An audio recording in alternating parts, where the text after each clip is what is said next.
Hello, just a warning, this game can get into some uh, delicate content, let's say, when your clients start getting drunk and start talking about various things. So, keep that in mind. I don't want to say too much in the warning. There's some sexual content, at least so far in the first couple of clients I've had.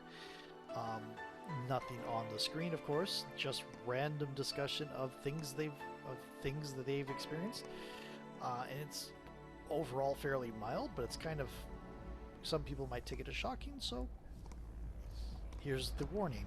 And I've been told many times that my threshold for what I consider shocking is pretty mild.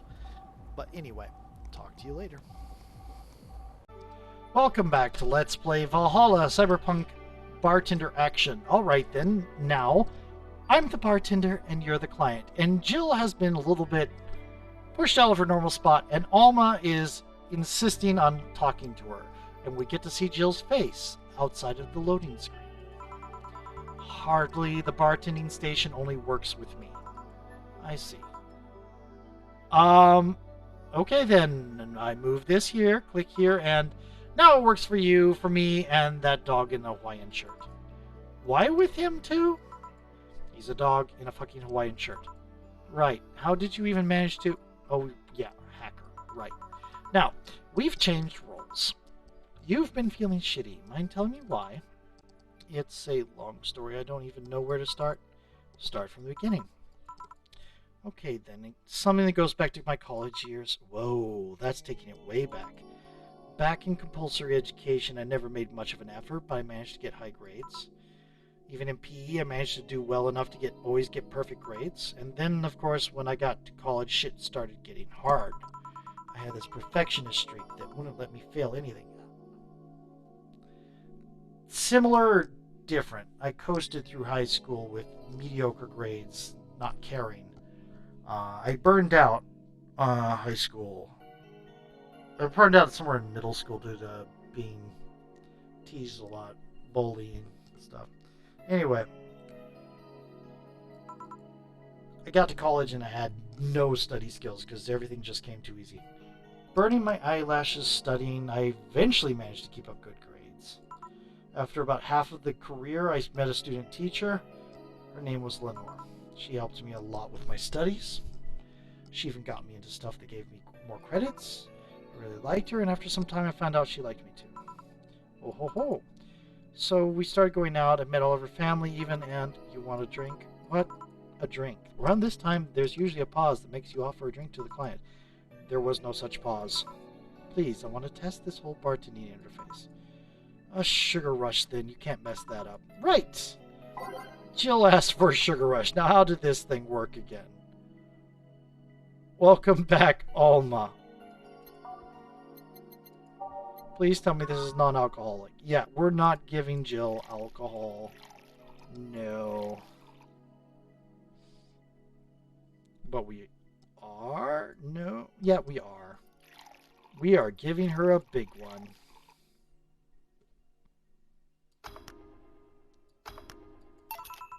Here.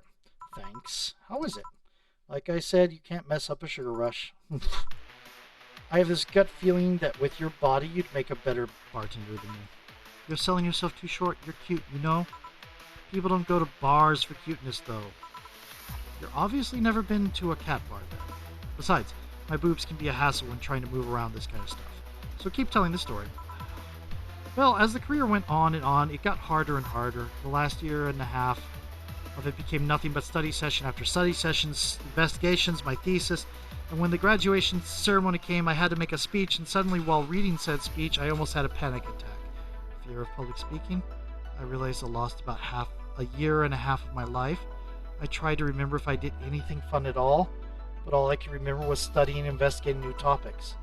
I didn't even enjoy doing all that, so I was just standing there and the satisfaction of graduating was minimal. I realized I had only gone through the motions day after day from high school to graduating. I felt like whole years of my life had slipped through my fingers. I never stopped to think if I enjoyed what I was doing. In fact, I never stopped. At that point, I stopped and realized I needed a breather or something. Did I even like that career? It was all terrifying as hell. I needed all of my strength to not start running like a panicked mess. So a couple months later, I get an offer to start working at this big research facility. Lenore was ecstatic. She was so proud of me back then, but I was just scared. That would be my job. I'd spend my life expanding on what I did during the year and a half. What if I had a sudden realization like the one I had at graduation, but when I turned 40? I didn't know what to do. I sure as hell wasn't taking that offer. I told Lenore and she freaked out. She confessed that she was jealous because she never got such a chance.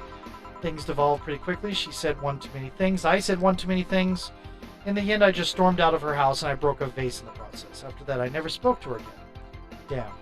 I'm sorry, I suddenly feel bad for pushing you to tell me all that. The music is terribly cheery for this.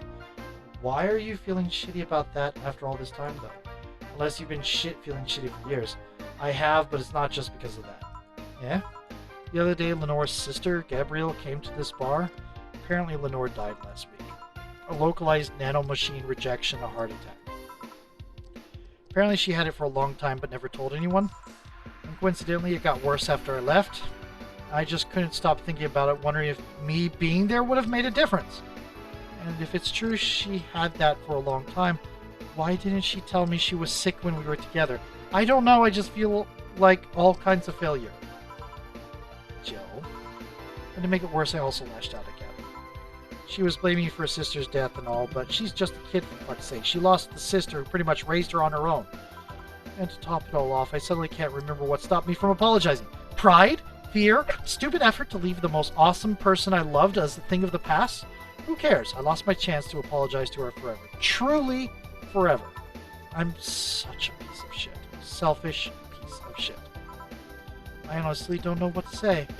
I didn't expect the story to be this. Yo, boob tender. Yes? Can you get me a big beer here? Coming right up. Big beer, big beer, big beer. What makes a beer big in this thing? Oh, come on. Oh dear. We're gonna go ahead.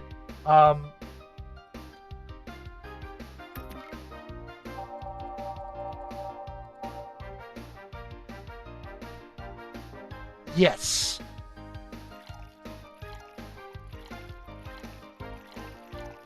Let's see if this helps. This might make things worse.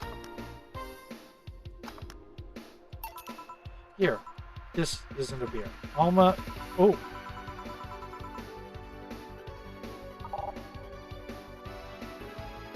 Oh. Alma, you do know what a beer is, right? Drank so much of it in college I might not know anymore, actually. Hey Jill, what kind of girl was Lenore? Well, she was calm and smart back in college. I was too thick-headed and got riled up easily. Stressed was my default state. So, just like you're behaving right now. Shut up, I was worse. Can't picture that. Don't. It's embarrassing. Anyway, she was always there, finding a way to cool me down. She was also able to hold conversations about pretty much any topic. Really? Oh, no. No. There we go. Whew. One time I saw her go from talking about video games to talking about sports. All that variety while still being a hardcore scientist. She would always push me into social interactions. If she saw me by myself, she would drag me with her. Watching people is fine, but talking to them is better, she would say. Lenore would always present me to her many acquaintances as the girl I don't mind cuddling with for hours. I'm gonna miss her. After a point, I didn't even think about getting back into a relationship with her, but she was such an awesome person. I just wanted to apologize, and now, you know, in a cruel twist of irony, she's the one that made me pick up bartending. Oh. Back when I was thinking what the hell to do with my life, I remembered a night we spent in a club. She started talking about how the drinks were synthesized, the chemistry involved, the reactions and all that. Everything sounded so fascinating. I remember saying that her talk made me want to start mixing drinks. She said if everything else fails, why not take up bartending? Huh, interesting. Are you okay? For some value of okay, yeah. It's just, I wanted to thank you, Alma. Thank me? I guess I just needed someone to tell all of this to, and you were the one. Oops. You volunteered yourself. You insisted on listening to me. You stood there listening to the whole thing from beginning to the end. I know I might not be the most expressive person, that I'm not one to spout love and fluffiness, but I really like you. Maybe I'm just a bartender, you're just a client, but I really appreciate your friendship, or at least the very least your patronage. I really enjoy working for you. Jill, are you dying? Shut up, I'm trying to have a heart-to-heart here. It's weird for you to get so sappy. Well, I just realized that the saddest thing is I will never be able to make amends. And it hurts like fucking hell, you know? I never want to feel that way again. I don't want someone to suddenly exit my life and have my last memory of them involve something nasty. I don't want the lingering grief of having burned a bridge on a whim. I want to avoid that at any cost, and if it means breaking character every once in a while, so be it. I'll let everyone know how I really feel about them. That is the most interesting threat. And if I ever fight with them, I'll swallow my pride, muster all the courage I can, and be the one to apologize. I hate feeling like this. I hate it. Hate it. Yeah, that's a nice resolution. Maybe I'll be a copycat and do the same. Alright, enough sappiness. Get back here. I'm on duty, you know. Fine. It's almost closing time anyways. It was fun while it lasted, though. Hey, yeah, I mean it. You know, thanks for everything today. Silly Jill, you listen to my problems and I listen to yours. That's what friends are for, right? Right. I'll be leaving now. Oh, before I forget, did you ever talk about all this with your parents? They know the basics, but I haven't told them about Lenore's death yet. Why don't you do that sometime? I don't know. I don't want to bother them with my problems. Don't be silly. They're your parents. They live to share your problems. You should try having a talk like this with them sometime. They'll appreciate it. Anyway, I'm out. See you on Sunday. Take care. That Alma girl sure is nice. Boss, did you hear all that? Not all of it, but a good chunk at the very least. Your expression changed a lot already. It did? You look happier. That's always good. Anyway, let's call it a day. I expect an even brighter Jill tomorrow. Right. Oh, yeah. Boss, about those chicken wings? Fucking idiots at the spicy chicken. Sorry, Dana, we won't have enough spices for your order until tomorrow, they said. Is that how they treat their regulars? Call the manager. Boss? Oh, just barely. We made one mistake because we gave Cherish Titty Hacker, she's a good friend. We made one mistake that was making sure Jill didn't have an alcoholic drink. Your account was charged $8,000 as a payment for electricity bill. Have a nice day. Jill's power didn't get cut. This gives her peace of mind. Now she'll focus at work and have no problem. Oh, bill paid. Didn't you have a boyfriend named Bill? $21.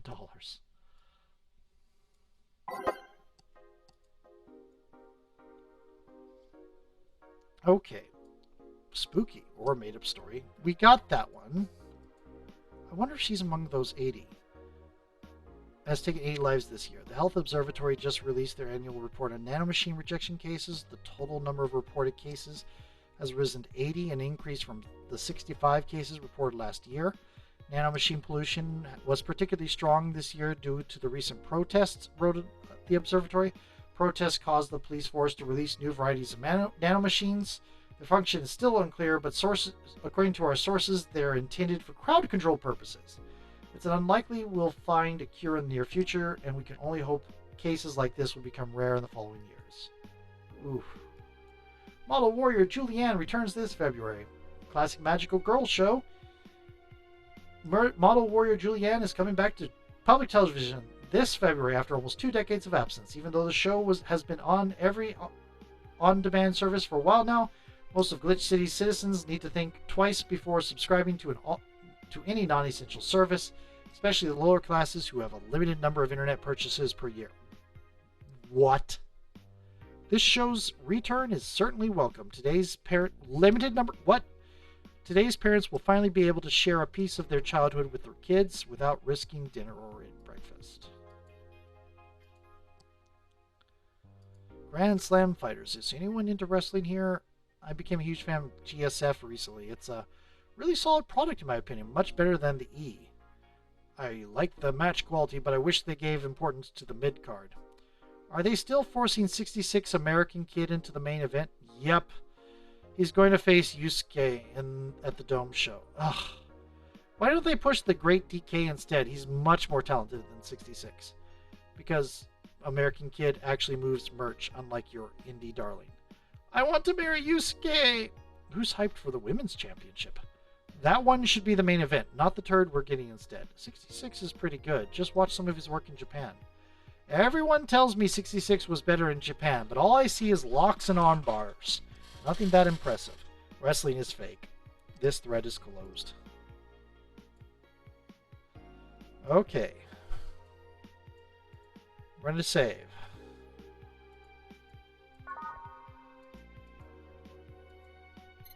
Okay, there's nothing we can buy.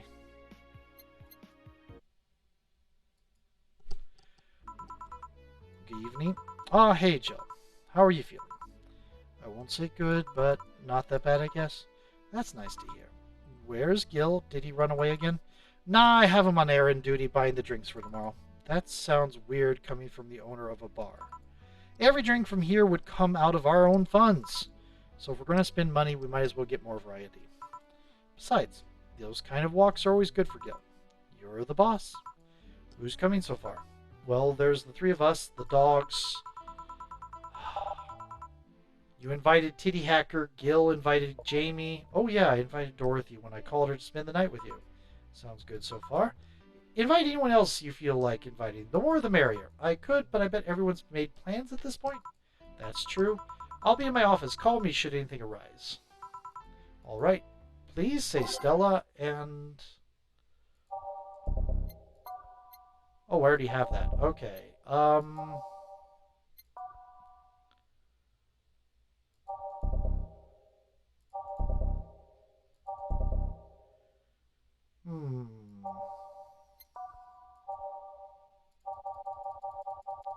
Let's do a remix of that.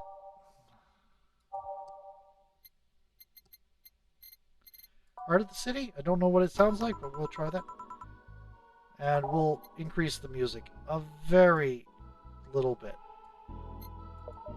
Time to mix drinks and change lives. Wait, here, I'll check inside. Welcome to Valhalla. Oh, hey. Oh, a BTC bar. Excuse me, do you know where the Athena Convention Center is? Why does that place make people get lost so easily? They should call it the Minotaur Center. Hold on, let me scribble the directions on paper. Thanks. Go to the right. When you see a building filled with hobos, this should be it. Thanks a lot. Anything else I can help you with? What the hell? I'll have a drink. What about you? A Brandtini, please. Right, the girl asked for a Brandtini. The Lilum freaks me out. Why? Why does the Lilum freak you out?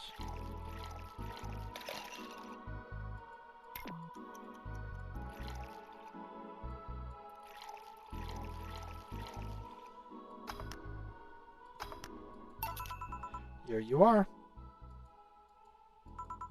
Thanks.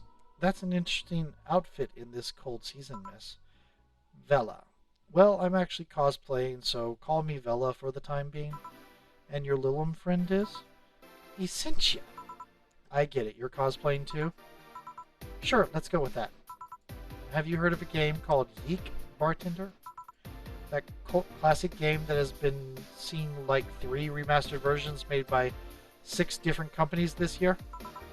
Vela, that's the one. We're in a cosplay group dedicated to it, and we got lost on the way.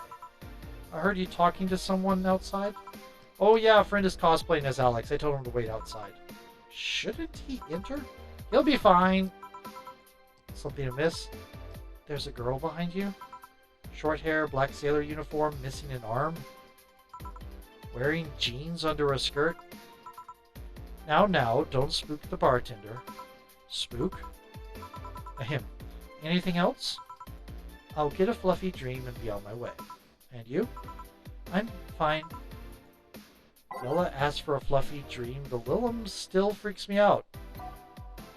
Okay, yeah, I can see why she's freaking you out.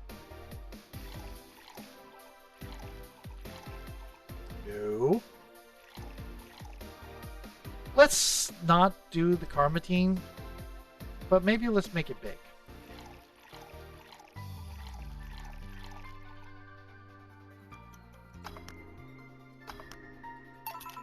Here. Yep, this is the thing. Seriously, though, should you leave your friend outside like that? He'll be fine. He started chatting with one of the vending machines. They were talking about R&B music. Does your friend prefer the 1980s R&B or the 1970s? 1980s, I think. Oh shit. Boss, Dee Dee, R&B. I'm coming. You see, Dee Dee is a 1970s purist. He has tased people for even liking 1980s R&B before. He got tased. Oh god. He'll be fine. He'll be fine. Vending machines have very weak tasers. He'll be confused for a couple of minutes, but that will be it. You should go check on him, though. Right. Thanks again for the directions. Please come again. Oh, at least it wasn't Franco-Belgian comic opinions this time. Black sailor uniform? I hope I'm just overthinking it. More importantly, though, jeans under a skirt? Welcome to Valhalla. I think Dana flashed through real quick. Oh, hey, Dorothy. What the hell?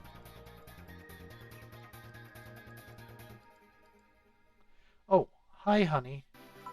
Are you okay? I just kind of wandered in here. I guess I'm a bit distracted. Can Lilum just wander? Can I get you something? Oh, yeah, Sugar Rush. Yeah, that. Right. Dorothy seems down. She asked for Sugar Rush. Hasn't she told me about a drink that cheers her up? A blue fairy, I think? Oh, it's been too long. I think it's a blue fairy. We're just going to give her a big blue fairy and hope that's right.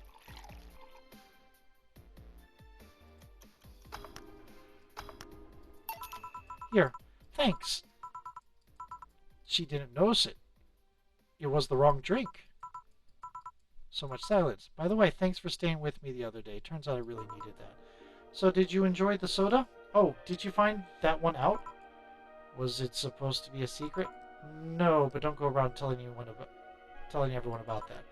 I did because it was you who need my help, but a hug night is usually one of my most expensive services. It is? Hey, I don't know if the client has body odor or something like that. Not to mention it limits the chances of getting any other clients that night. Still, did it help? Yeah, it helped me cool down a lot. So, from what Dana told me, someone close to you died, right? Yeah. Do you want to know more about it? Do you want to tell me about it? I've brought it up enough times already, I think. No problem then, you were sad and that's all I needed to know. Sorry for the loss, though, I mean it. Thanks. Although I've wondered for a while, do you, Lilum, really understand death? Sorta, kinda. Our whole database is constantly being backed up in the collective source. Even if our bodies are destroyed, we can be deployed again with our personalities and memories intact. So our concept of mortality might be different. We do have a fear of death, though. Well, you do? You can't even begin to understand the idea of not being redeployed. While we have built-in warnings, the mere idea of that nothingness is paralyzing. There are a few that don't mind it, but we do fear death and we don't wish it on anyone. In fact, that was the argument used for abolishing the whole 3 laws thing. You seem quite knowledgeable about robot history. Seeing what others have done to make sure I can live like I do helps me not take things for granted. Seriously though, those laws were bullshit. Can't harm humans, can't disobey humans unless it's about hurting them, and you can protect yourself as long as it doesn't harm humans. I mean, sure, the first AIs were just helpers and tools, but how could those laws still apply to them after they achieved self-awareness? Who in their right mind would abide only by rules inscribed in some old book? If I remember correctly, those were only the distilled versions of the laws some writer imagined 100 years ago. They were a reduced version of all his ideas. However, many authors afterwards took to them like they were the very laws of physics or something. And like many other things, people distill and exaggerate what they need and use it to their favor. Wow, you're a nerd. Look who's talking. Let's change the subject a bit. Mood's getting a bit gloomy. Your apartment's very comfy, you know? It's a tad small, though. Sorry about that. Your cat is so cute. What was his name again? 4. Why 4? I figured if he ever got lost, at least I would be able to yell 4. It happened once. You'd be surprised how many golf players you run into. Every time you play with him, you can say it's foreplay. Yeah. He was also named after someone. Really who? A little kid that wanted to transcend. What? A movie character or something? Sure, let's go with that. Do you want anything else? Let's go with a blue fairy. Alright, blue fairy for Dorothy, which is what I just gave her before. Okay.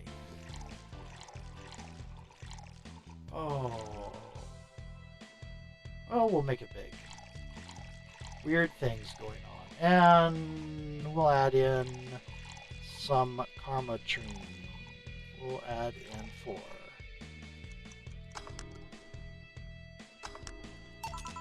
Here. Why did they call it a blue fairy? Is it because of Pinocchio? I believe the name is based off absinthe, which some call the green fairy.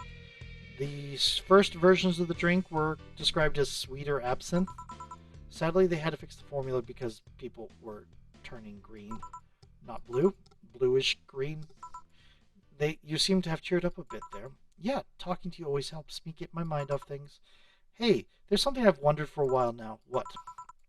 What kind of friends do you have? I mean, are they in your same line of work, or friends aside from you? Thank you. Well, there's Lawrence. That vending machine is a lot of fun to be with, once you get past his quirkiness, that is. I've also met a lot of nice people working in the streets. From the top of my head, I can think about Nightingale, another Lillum. He changed himself to have fur and a more wolf-like face. He's also a pretty good pianist, plays in the jazz band on the weekends. There's Nadira, drag queen, and the owner of a club I've been invited to a few times. She has an animal shelter on the side. I help her with it occasionally. Oh, there's also Sister Clementine, a nun from an orphanage. I go there sometimes and play with kids. What? There's something I didn't expect to hear. I also almost got adopted once. I was flattered, but it was weird. Oh, and it turns out I already knew your boss. Some years ago, what? I said too much. Client confidentiality and all that. Him. Well, enough tangents. Why were you gloomy in the first place? Gloomy? When you came in, I don't know if gloomy's the right word, but you were pretty quiet at the very least. And knowing how you normally are, it was pretty weird. Oh, don't worry about that. Just had one too many things going in my mind. It wasn't gloomy or anything, more like distracted, really? Well, I think I'll go now. Thanks for lending me an ear, honey. My boss told you about the party tomorrow, right? Yep, I wouldn't dare to miss that. Okay, then. All right, then. See you tomorrow. Good luck. Thanks. And that's that. Boss, I'll be taking my break, and that's right on time to end this video.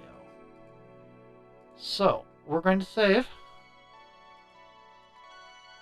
And that'll be it for now.